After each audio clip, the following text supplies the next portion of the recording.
Hello, Sports Mockery fans. My name is Aldo Soto, and I'm back with some Cubs rumors, as it looks like the rebuild is back on, and it's going to completely suck for the next couple of years, most likely. As always, support Sports Mockery by subscribing to us here on YouTube. Turn on the push notifications so you don't miss out on any of our breaking news coverage, more rumor talk, and some gambling content. Visit the website, sportsmockery.com, where we have all the up-to-the-minute news of the Cubs, White Sox, Bears, Bulls, and Blackhawks. Plus more gambling content as well. All the best promotions from all the best sites. Don't miss out. SportsMockery.com. This video is brought to you by our good friends at the Willson Hill Sportsbook in Illinois. Make sure to download the Willson Hill Sportsbook in Illinois betting app.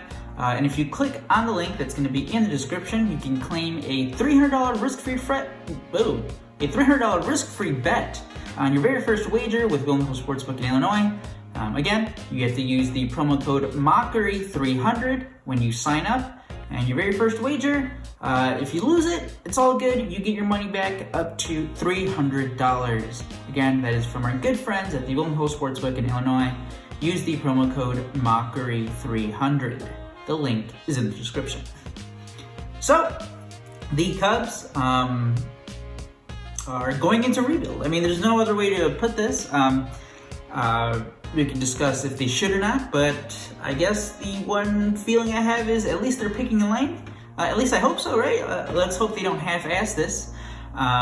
We saw it with the Darvish trade. Darvish, Victor Caratini going to the San Diego Padres, and they're getting back Zach Davies, who is only going to be under contract through 2021, and he's going to be a free agent. And then they got four teenage prospects, basically. I know one of them, one of the shortstop is just turned 20 years old, but he was a teenager a few weeks ago.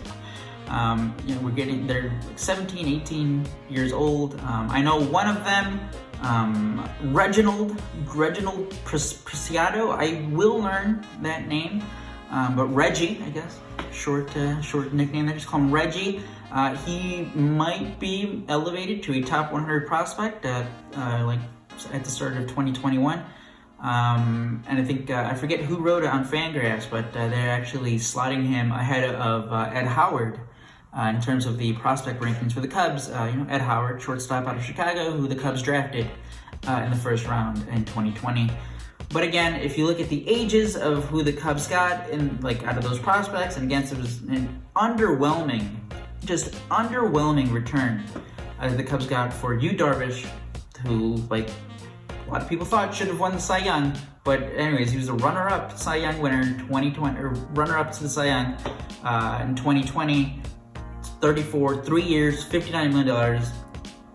That's a bargain for an ace, but apparently the best the Cubs could do is four 17 to 20-year-old prospects who weren't even top 10 prospects in the Padres system. I guess, some of those lists get kind of weird because, again, there's no minor league season for 2020, so you gotta go what evaluators saw in Instructs, but I guess a few of them may have started next year in their top 10, but as of for this year, none of them were a top 100 prospect in baseball. None of them were even in the top 10 for the Padres system. Underwhelming return. So what are the Cubs going to do now? Apparently they're also trying to trade Willson Contreras. Again, 2 years of team control for Willson Contreras, 2 more years of arbitration for him.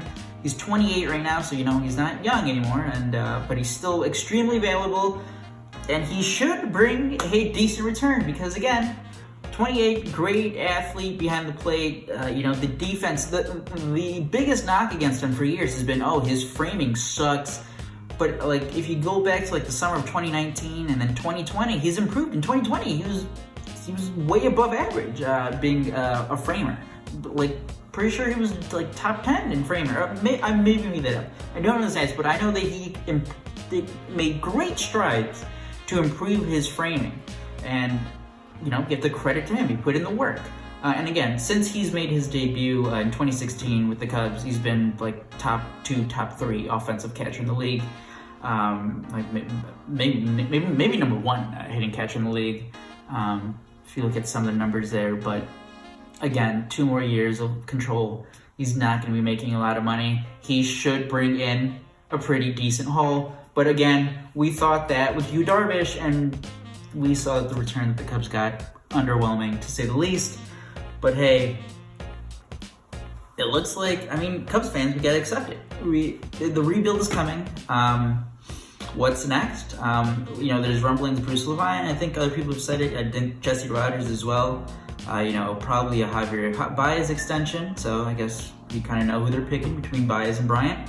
So they're probably going to trade Chris Bryant during the season because obviously they're not getting any good value for him right now.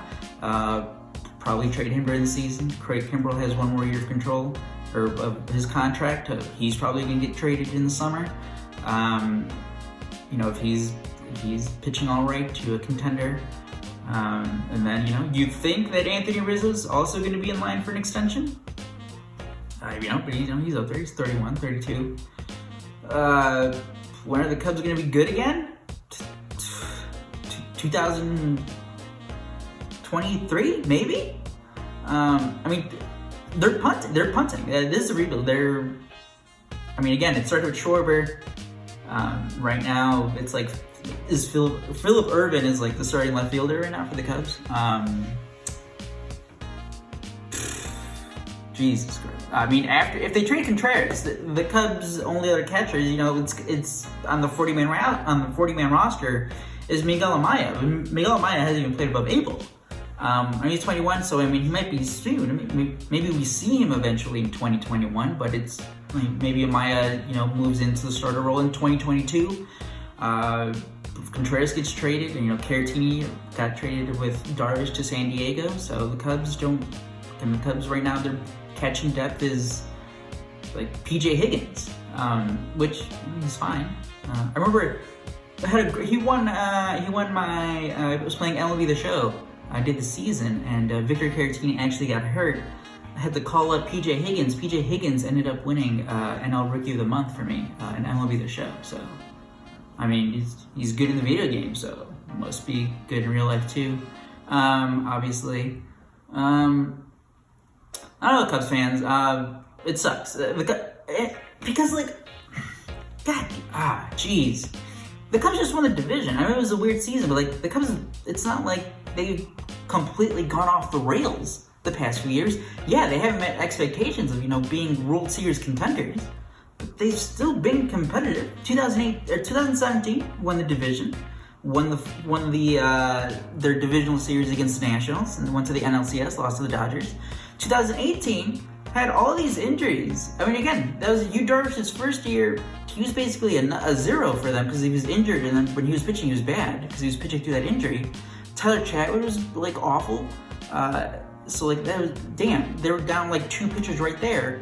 40% of the rotation of most of 2018. They still won 95 games that year. It's just the Brewers came out of nowhere, had an incredible run in September. And then 2019 was just a disaster. The bullpen, the high leverage guys, they just didn't have a closer for 2019. And then they signed Craig Kimbrell until the middle of June, and then he wasn't any good. And again, 2020, a weird year. We have to give them credit. They stayed together as a group. As for all the flaws that they had, they were still the best team in the NL Central. And we saw what happened in the wild card round against the Marlins. But obviously the flaws are there. But it's not like we're talking about a horrible team. You can make changes, spend some money to bring in guys to improve your offense, improve the roster, and still compete in 2021. You still have some guys in the minor leagues that are coming up, like Amaya, Brendan Davis, Brayler Marquez. You have a few guys that you've elevated to your 40-man roster. Corey Abbott. You have some guys still in their farm system, but that's not the direction they're taking. And I don't agree with it, but don't half-ass it. If they're gonna trade Contreras, fine. Don't stop there. I hate to say it, Chris Bryant's been my favorite player for the past 6 years or whatever it's been. But if they're not going to re-sign them, well, try to get something for them. If you're not going to compete in 2021, which it looks like they're not now, get whatever you can for Craig Kimbrell. Disgusting times. Couple teams who might be interested in Contreras. You got the Phillies, who they're probably going to lose JT Realmuto. The Marlins, the Blue Jays, the Angels, maybe the Rangers. Yankees maybe. So I mean, there's teams there that the Cubs can get into a bidding war. Pit teams against each other. Again, they should get a good return for Willson Contreras. Willson Contreras, pretty damn good catcher. Really has been good, improving his framing skills past like a year and a half. So he's valuable. He should get a good return, but who the hell knows at this point? Crappy times. I hate this. Anyway, for all of you still listening, watching, stick around for the more miserable moves that are to come for the Cubs. Again, subscribe to us here on Sports Mockery.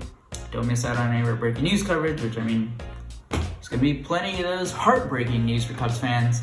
And again, visit the website sportsmockery.com. If you want to claim a $300 risk-free bet, click on the link in the description, and you can get that at the Golden Hill Sportsbook in Illinois by using the promo code Mockery300. My name is Aldo, and until next time, have a good one, even though